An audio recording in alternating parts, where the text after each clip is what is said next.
politika naman talaga at ambisyon ng isang dambuhalang sanggol. So, hindi lihis sa usapin ang sinabi ko. Kaya ko ako sa'yo, magkaroon ka ng heart-to-heart talk sa kapatid mo. Salbahin nyo kamo yung gobyerno, pati itong bansa natin, kung tanggalin nyo si speaker bilang isang speaker. Hindi, yan lang talaga yan eh. Narito ang Balitang Pinoy TV.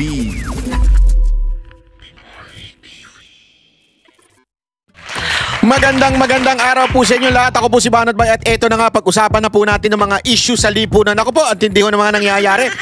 Ang dami pong naiyak. Naku po.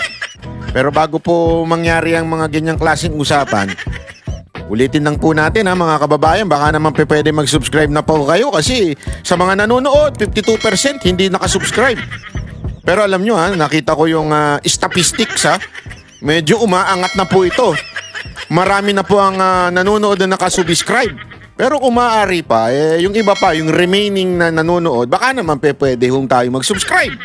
Okay. Ito na nga, pag-usapan na po natin. Diba? Alinaw-linaw po. Ewan ko pag hindi pa naintindihan ng mga gunggong yan eh. Hindi. Ang dami pa talagang hindi makaintindi. Ito, panoorin ninyo ang daming hindi makaintindi. Patay na ang impeachment ni VP Sara. Pero buhay pang bangayan ng Senado at Kamara. Para sa mga bumotong i-archive ang articles of impeachment, politika lang naman daw ang nasa likod ng reklamo. Pero sa ilang kongresista, tinakbuhan lang ng mga senador ang kanilang mandato. Narito ang agenda report ni Hannah T. Live mula sa Senado. Hannah. Pinky, bonjing kung tawagin ni Senator Amy Marcos ang isang kongresistang nakinabang umano sa impeachment. Isa yan sa mga matitindi niyang binitawang salita ng bumoto ng resounding yes kahapon sa pag-archive sa impeachment complaint laban kay Vice President Sara Duterte.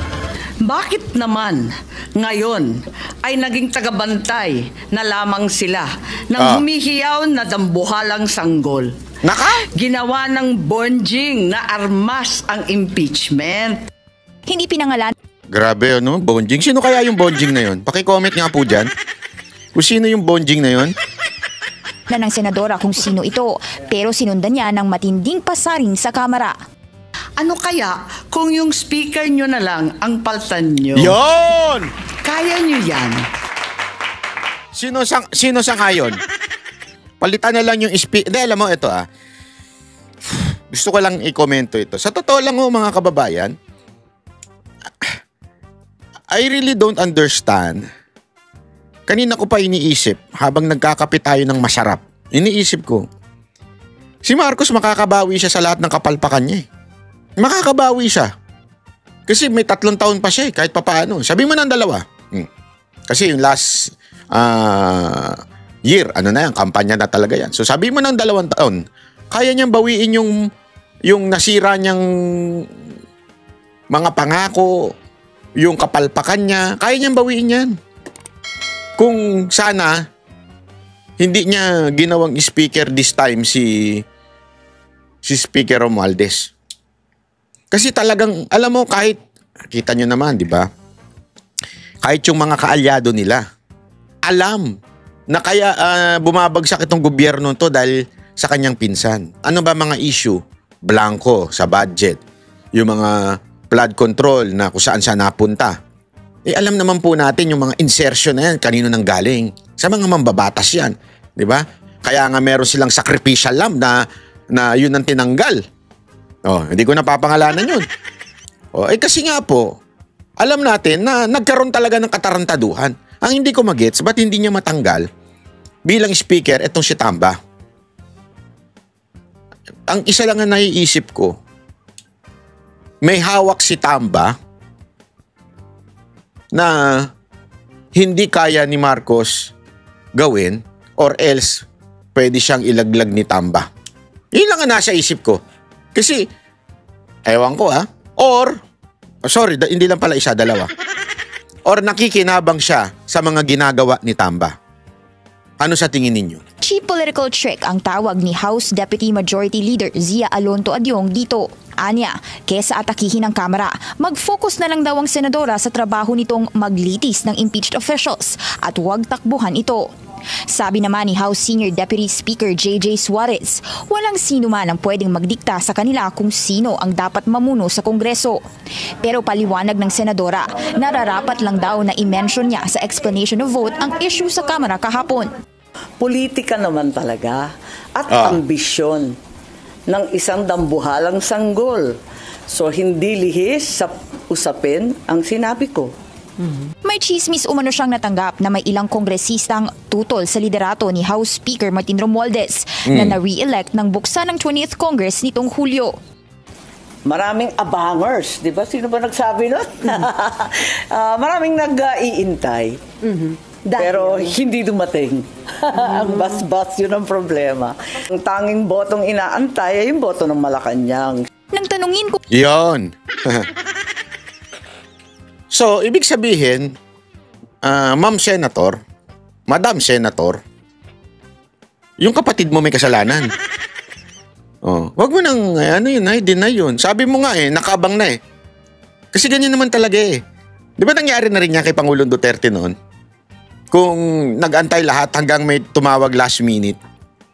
Di ba? Hindi ko na lang babanggitin. Pero ganito rin nangyari dito, nag-aantay na last minute hanggang walang dumating mula sa Malacanang. O sino ba sa Malacanang? Alam naman si Yusik Claire. Ano yan? Hindi. So, kasalanan ng kapatid mo yan. Kaya ako sa'yo, magkaroon ka ng heart-to-heart talk sa kapatid mo. Salbahin nyo kamo yung gobyerno, pati itong bansa natin, kung tanggalin nyo si speaker bilang isang speaker. Hindi, yan lang talaga yan kung gano'n na ba kalalim ang hidwaan sa pagitan ng magpinsang Marcos at Romualdez, sagot ni Senator Amy. Wala namang personal dito, wala namang family feud kanino man, kung si Bongbong man, si Lisa man, si Speaker, pati si Toby, walang family feud.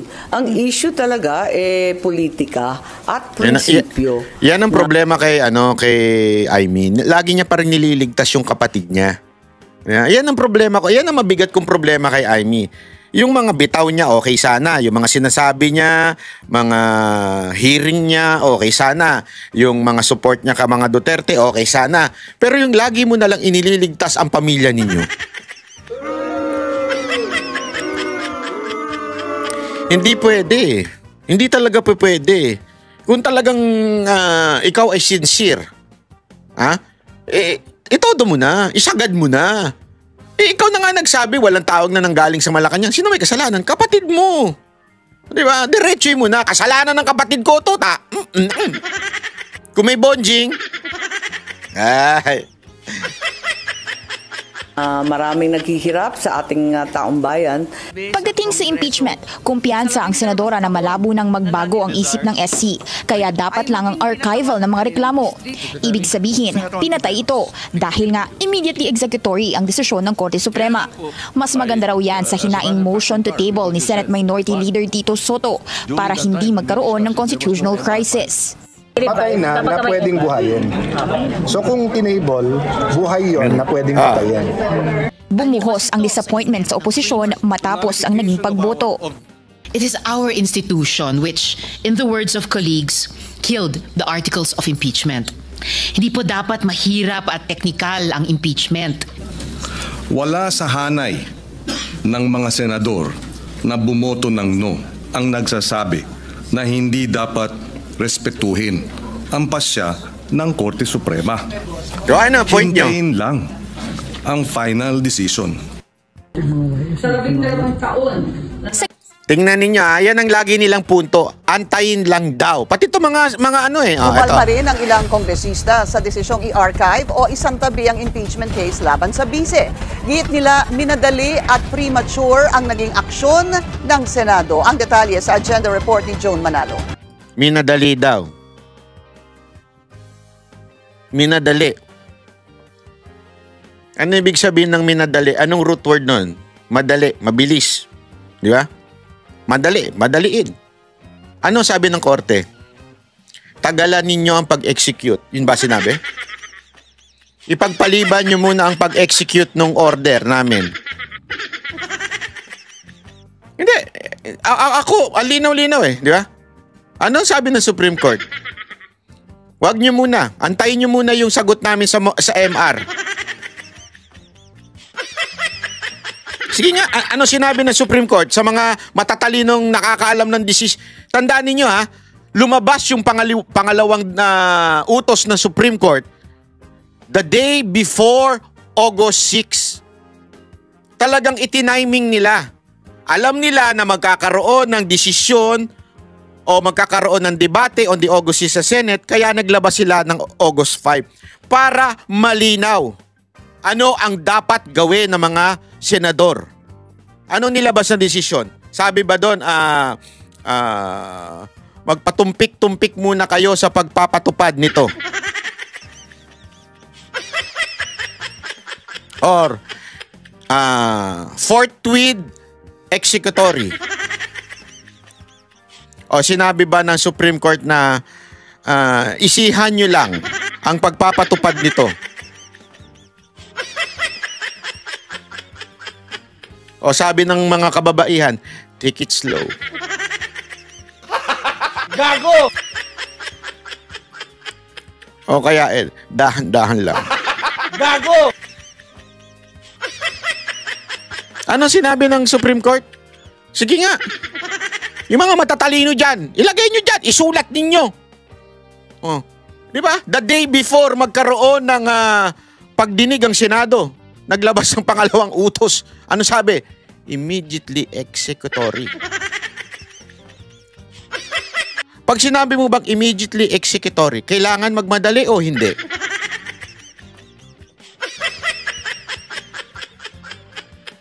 Tingnan natin. Basa. Ayan. Yes, immediately executory means that lakihan nga natin. Chotomate. Para mas maintindihan. Hindi ko mabasa. Lakihan natin yan. Ayan. Ayan. Oops. Nawala na ako. Ayan. Yes, immediately executory means that a decision or ruling must be enforced right away. Pag sinabi mo bang right away, sa kaliwa ba yun o sa kanan? Hindi. Ibig sabihin na right away, agad-agad.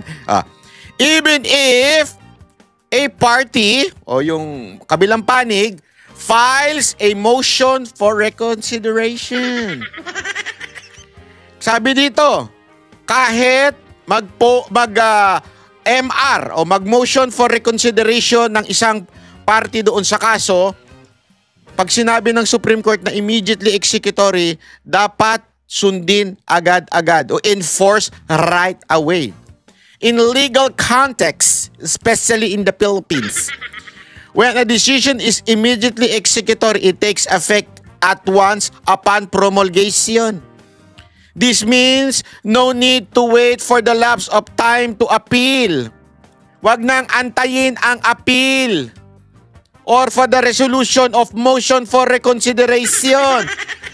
Yes, tama kayo, hindi pa final pero immediately executory. Bobo at tanga at ewan ko, sinto-sinto ang magsasabi na wag kayo magmadali. Even if MR is filed, execution proceeds unless a restraining order, unless magkaroon ng TRO. O, sasabihin ng sa Supreme Court, ito, TRO, wag nyo muna ipatupad yung order namin. O, di ba? Yan ang sinasabi. Kaya nga example ito, a decision from the COMELEC declaring a candidate disqualified is labeled immediately executory. Ibig sabihin nun, yung disqualification is effective immediately. Even if the candidate files an MR. Nakita natin yan sa mga desisyon ng COMELEC. Di ba? Kahit nag-file pa yung dinidisqualify nila ng MR, as long as ang desisyon ng COMELEC ay immediately executory, disqualified na yung kandidato na yun. Sabi nga sa dito, immediately executory enforced now, no delay, regardless of any pending motion.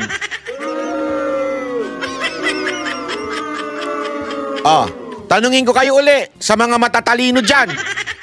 Pag sinabi mo bang immediately executory, according to our study, kailangan ba agad-agad ipatupad? Kailangan bang magmadali? O magpalumbay-lumbay muna at magpa-easy-easy, magpa-kuya-kuya-kuy muna. Bobo na lang talaga magsabi ng sandali, ba't kayo nagmamadali? Huwag kayo nagmamadali.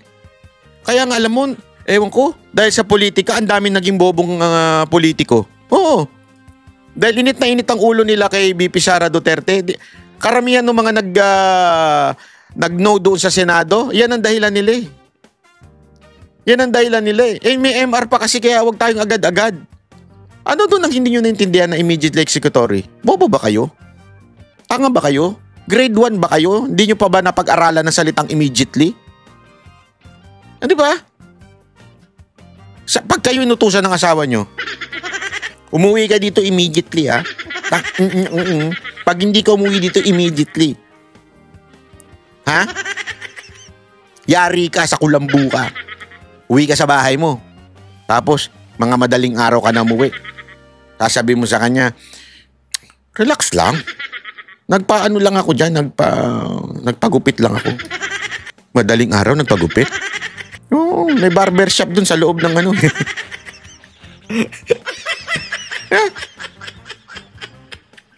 Nagano? Di ba ano ba usapan natin? Sasabihin sa'yo ng asawa mo. Di ba sabi ko umuwi ka agad-agad, immediately? Dapat nagmamadali ka na kasi manganganak na ako. Immediately umuwi ka, di ba? Yun ang usapan natin. Bakit nagpadaan-daan ka pa nagpabarbero ka pa, kumain ka pa? Anong kinain mo? Pechay o tilapia? O danggit?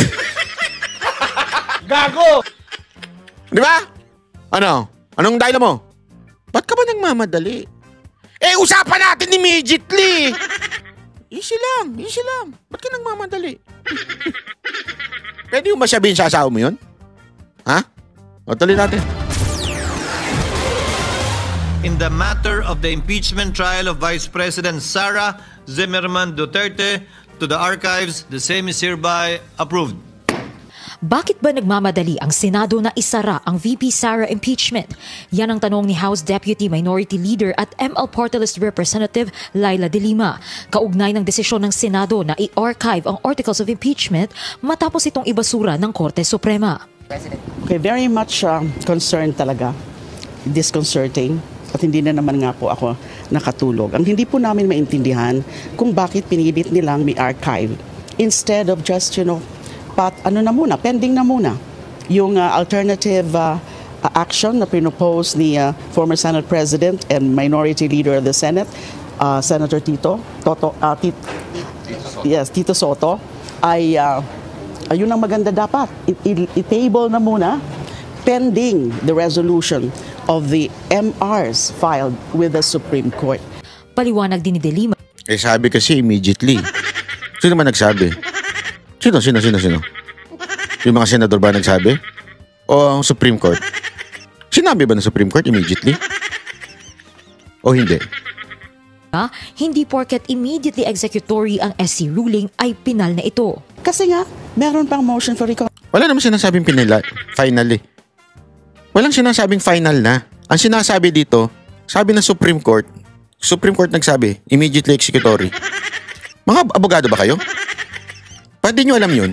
Pagka inutusan ng korte, immediately executory. Kailangan magpalumbay-lumbay. Pag may isang tao pinakulong, at sinabi ng korte, inutusan niya yung law enforcer, immediately executory. Hindi, sandali lang po, pagbabakasyonin po muna natin para naman pag ikukulong namin, sulit na. Nagbakasyon na siya, tapos na siya magbakasyon. Nag-party-party muna siya. Ganun ba? Hindi kasi may motion pa eh. Sandali lang, may motion. Bakit nagmamadali? May motion pa eh. Pwede ba sabihin sa Supreme Court yun? Sandali! Anak kayo ng may motion pa, ba't kayo nagmamadali? Ito na nga mga kabalita.